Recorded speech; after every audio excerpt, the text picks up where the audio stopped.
నమస్కారం. 16వ తారీఖు నుంచి 31వ తారీఖు వరకు ద్వాదశ రాశుల్లోని 12 రాశుల వారికి శుభ అశుభ ఫలితాలు ఏ విధంగా ఉన్నాయో తెలియజేయడానికి ఈరోజు స్టూడియోలో మనతో పాటు ఉన్నారు ప్రముఖ జ్యోతిష ఆధ్యాత్మికవేత్త బ్రహ్మశ్రీ నందిబట్ల శ్రీహరి శర్మ గారు. మరి గురువు గారితో మాట్లాడి ద్వాదశ రాశుల్లోని 12 రాశుల వారి శుభ అశుభ ఫలితాలు ఏ విధంగా ఉన్నాయనే అంశం గురించి తెలుసుకుందాం. నమస్కారం గురువు గారు. వాగర్థావివ సంపృక్తౌ వాగర్థ ప్రతిపత్తయే జగతః పితరౌ వందే పార్వతీ పరమేశ్వరౌ. సదాశివసమారంభాం శంకరాచార్య మధ్యమాం అస్మదాచార్యపర్యంతం వందే గురుపరంపరాం. ఆదిత్యాయ చ సోమాయ మంగళాయ బుధాయ చ గురుశుక్రశనిభ్యశ్చ రాహవే కేతవే నమః. శృంగేరి పీఠాధిపతులు కంచి పీఠాధిపతులకి నమస్కారములు తెలియజేసుకుంటూ కార్యక్రమాన్ని ప్రారంభిద్దాం. గురుగారు, కన్యా రాశి వారికి వచ్చేసి 16వ తారీఖు నుంచి 31వ తారీఖు వరకు మరి ఈ రాశి యొక్క ఫలితాలు ఏ విధంగా ఉన్నాయో మాకు ఒకసారి తెలియచేయండి గురువు గారు. కన్యా రాశి వారికి సంబంధించి చూసుకున్నట్లయితే ఈ యొక్క 16వ తారీఖు నుంచి 31వ తారీఖు వరకు ఏ విధంగా ఉండబోతుంది అనేటువంటి విషయాన్ని తెలుసుకునేందుకు గ్రహ సంచారం ఒకసారి తెలియజేసుకుందాం. కన్యా రాశి వారికి రాశిలోని కేతు, సప్తమ స్థానంలో రాహు, షష్టమ స్థానంలో శని వక్రీకరించి స్థితి పొంది ఉండడం, నవమ స్థానంలో కుజ గురువుల యొక్క కలయిక, లాభస్థానంలో రవి శుక్ర బుధులు. ఇక్కడ గమనించుకున్నట్లయితే గ్రహాల యొక్క అనుగ్రహం సంపూర్ణంగా లేకపోవడం అనగా ఈ యొక్క జరుగుతున్నటువంటి రోజుల్లో మీకు అశుభ ఫలితాలు ఎక్కువగా ఉండడం, ఈ కారణం చేత కొంతవరకు కన్యా రాశి వారికి సంబంధించి ఇబ్బందికర పరిస్థితులు అనేటువంటివి తలెత్తేటువంటి అవకాశాలు ఉన్నాయి జాగ్రత్తగా గమనించుకున్నట్లయితే. అయితే లాభస్థానంలో రవి శుక్ర బుధ యొక్క సంచారము, నవమ స్థానంలో కుజగురుల యొక్క అనుగ్రహ ప్రభావం, దైవానుగ్రహం మీకు తోడై ఉన్నట్లు లెక్క. కాకపోతే ఎంత దైవానుగ్రహం ఉన్నప్పటికీ కూడాను వ్యక్తిగతమైనటువంటి ఆలోచన, వ్యక్తిగతమైనటువంటి నిర్ణయ శక్తి లేకపోవడం వలన వచ్చినటువంటి అవకాశాన్ని చేజార్చుకునే అవకాశాలు ఉంటాయి. కారణం ఏంటంటే ప్రధానంగా ఇబ్బందికర పరిస్థితులు ఎక్కువగా ఉన్నటువంటి కారణం, మానసికమైనటువంటి ప్రశాంతత లేకపోవడం కారణం చేత ఏది మంచో ఏదో చెడో తెలుసుకోలేనటువంటి పరిస్థితి, వచ్చినటువంటి అవకాశాన్ని సద్వినియోగం చేసుకోలేనటువంటి మానసిక దౌర్బల్యం అనేటువంటిది ఈ యొక్క కన్యా రాశి వారికి ఉండడం.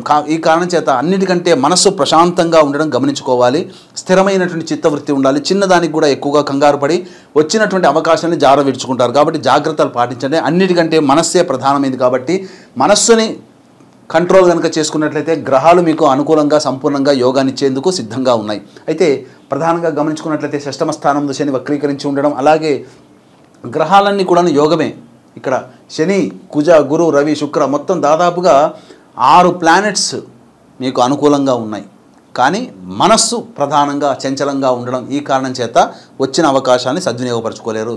వ్యాపారస్తులకి లాభసాటిగా ఉంటుంది. అలాగే అధిక ధన వ్యయం అయ్యేటువంటి అవకాశాలు కూడా ఎక్కువగా ఉన్నాయి. వచ్చిన లాభము ఖర్చు అధికంగా ఉండడం, వెరసి ఖర్చు అధికంగా ఉంటుంది. అలాగే ఏ పని చేసినప్పటికీ కూడా బాగా చెమటోడ్చి కష్టపడితే తప్ప ఫలితాలు పొందాలనేటువంటి పరిస్థితి. కాబట్టి జాగ్రత్తలు పాటించండి. ఇక గమనించుకున్నట్లయితే ఈ యొక్క కన్యా రాశి వారికి సంబంధించి విద్యార్థులకి చాలా కష్టపడితే తప్ప శుభ ఫలితాలు పొందలేరు. అయితే ఒకటి ప్రధానంగా విదేశీయానం, విదేశీ విద్యకు సంబంధించినటువంటి చేయి ప్రయత్నాలు కొలిక్కి వస్తాయి అని చెప్పడంలో ఏమాత్రం సందేహం లేదు. అయితే వివాహ ప్రయత్నాలకు సంబంధించి 1-2 సార్లు ఆలోచిస్తే తప్ప నిర్ణయాలు తీసుకోలేనటువంటి పరిస్థితి. కాబట్టి పెద్దవాళ్ళ యొక్క సహాయ సహకారాలు తీసుకొని వివాహ నిర్ణయాలు తీసుకుంటే మీకు వివాహం నిశ్చయమైనటువంటి అవకాశాలు ఎక్కువగా నేను చెప్పొచ్చు. ఇక వ్యాపారస్తులకి, చిరుద్యోగస్తులకి, అలాగే చేతి వృత్తి, కుల వృత్తిలో ఉన్నటువంటి వారికి లాభదాయకంగా ఉన్నప్పటికీ కూడా ఖర్చు అధికంగా కనబడుతుంది. కాబట్టి జాగ్రత్తలు పాటించండి. ఏ రోజుల్లో మంచి జరుగుతుంది, ఏ రోజుల్లో ఖర్చు ఉంటుంది.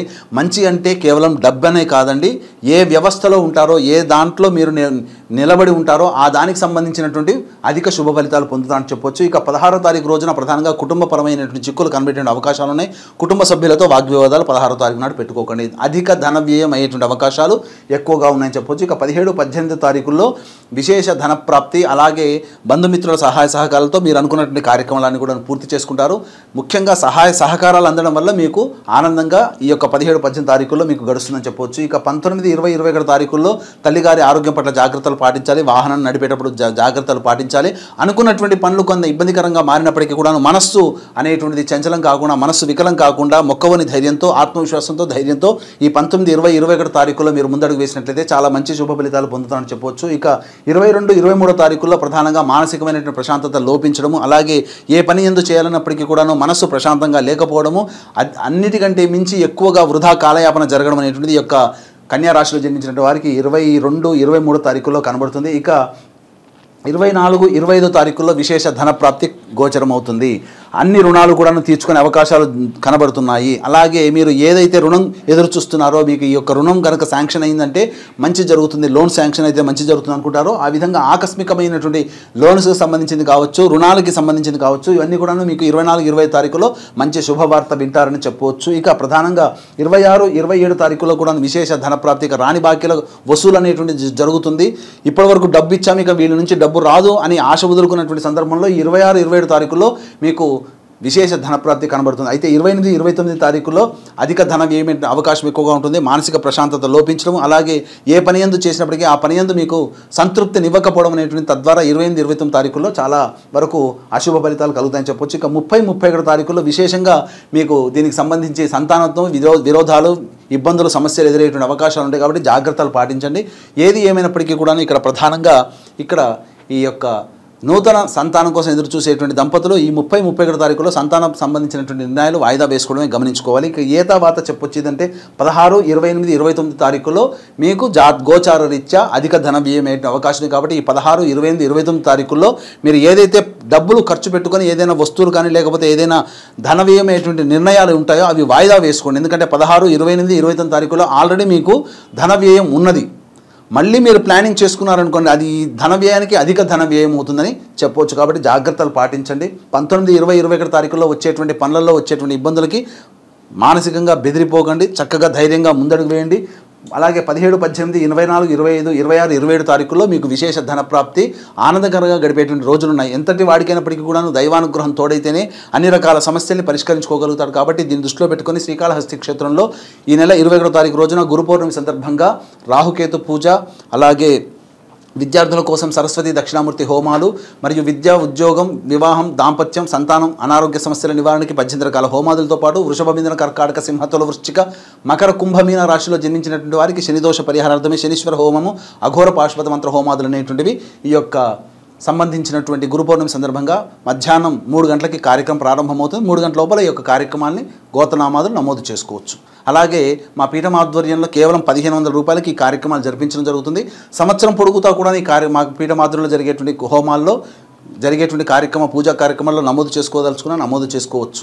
ఓకే గురువుగారు, కన్యారాశి వారికి వచ్చేసి 16 నుంచి 31 వరకు వారి శుభ అశుభ ఫలితాలు ఏ విధంగా ఉన్నాయో తెలియజేశారు. అలాగే వీరికి 16 నుంచి 31 తారీఖు వరకు వీరికి మరింత ఫలితాలు కలగాలి అన్నా కానీ మరి ఎటువంటి పరిహారం చేసుకోవాలి అంటారు? కన్యారాశి వారికి సంబంధించి ప్రధానంగా శివాలయానికి చేరుకోండి. మీకు సమస్య వచ్చినప్పుడు ఒక 5 రోజుల పాటు ప్రతిరోజు గరికతో గణపతికి అష్టోత్తర పూజ చేసి గణపతికి అభిషేకం జరిపించండి. అలాగే పక్కనే సుబ్రహ్మణ్య స్వామి దేవాలయం ఉంటుంది. సుబ్రహ్మణ్య స్వామికి కూడాను అర్చన అభిషేకాదులు జరిపించి ఈశ్వరాలయ సందర్శనం చేసుకుని శివాయ నమః అంటూ లేదా సాంబ సదాశివాయ నమః అంటూ మీరు 27 ప్రదక్షిణలు చేసి ఆ స్వామికి, ఈశ్వరునికి నమస్కారం చేసుకుని, అమ్మవారికి నమస్కారం చేసుకుని వచ్చేయండి. ఈ విధంగా మీరు ఒక 5 రోజుల పాటు 16 నుంచి 31 తారీఖులో ఎప్పుడైనా ఒక మంచి రోజు చూసుకొని చేసుకున్నట్లయితే తప్పకుండా ఈ యొక్క సమస్యలు 16 నుంచి 31 తారీఖు వరకు వచ్చేటువంటి సమస్యలు ఏవైతే ఉంటాయో అవన్నీ కూడా సమస్యలు పరిష్కారం అవుతాయి. ఇంకా సమస్యలు అధికంగా ఉన్నాయంటే మీ జాతకంలో ఏవైనా ఇబ్బందికర పరిస్థితులు ఉన్నాయని చెప్పవచ్చు. కాబట్టి దాని దగ్గరలోని మంచి ఉపాసనాపరులైనటువంటి పండితులను సంప్రదించి మీరు తగు నిర్ణయం తీసుకుంటే ఇంకా సమస్యలన్నీ కూడా ప్రశాంతంగా శాంతిస్తాయని చెప్పడంలో ఏమాత్రం సందేహం లేదు. ఓకే గురుగారు, కన్యా రాశి వారికి వచ్చేసి 16వ తారీఖు నుంచి 31వ తారీఖు వరకు ఫలితాలు ఏ విధంగా ఉన్నాయి అనే అంశం గురించి అయితే మాకు తెలియజేశారు. ధన్యవాదాలు గురుగారు. సర్వం శ్రీ ఉమామహేశ్వర పరబ్రహ్మార్పణమస్తు.